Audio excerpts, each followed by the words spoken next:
Industri perumahan merupakan industri yang dinamik dan merupakan penyumbang kepada pembangunan negara, seterusnya memberikan kesan limpahan kepada industri-industri berkaitan.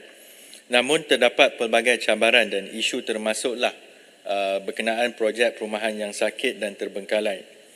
Kementerian Pembangunan Kerajaan Tempatan KPKT sememangnya sedang memperhalusi dan untuk menambah baik Akta Pemajuan Perumahan Kawalan dan Pelesenan 1966.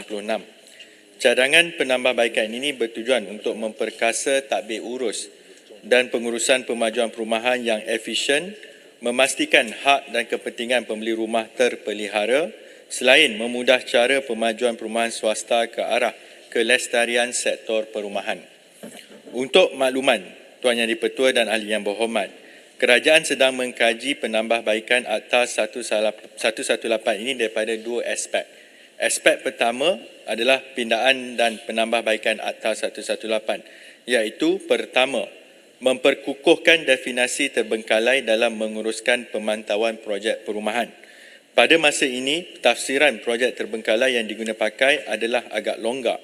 Maka perkara itu kita sedang teliti. Kedua, untuk mengkaji cadangan meningkatkan jumlah modal diterbitkan dan modal terkumpul secara tunai bagi syarikat pemaju yang hendak mengemukakan permohonan lesen pemajuan perumahan. Peningkatan jumlah ini semoga dapat memastikan pemaju yang mempunyai kedudukan kewangan yang kukuh dan rekod pelaksanaan penyertaan projek yang baik sahaja dapat menjadi pemain industri. Ketiga, untuk menyenarai hitam nama pengarah syarikat yang menyebabkan projek terbengkalai dan projek sakit.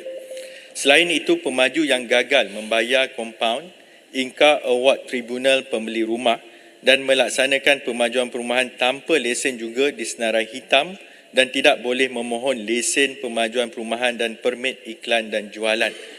Keempat, memperkenalkan kontrak option dengan izin option to purchase, pra perjanjian jual beli dengan syarat terperinci.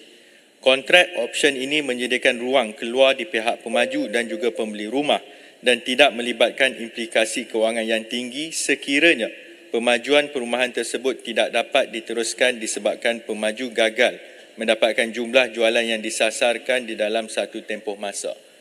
Aspek kedua adalah untuk kita meminda peraturan di bawah Akta 118. Buat ketika ini, pertama, memang kementerian telah pun menubuhkan task force projek perumahan swasta dan terbengkalai.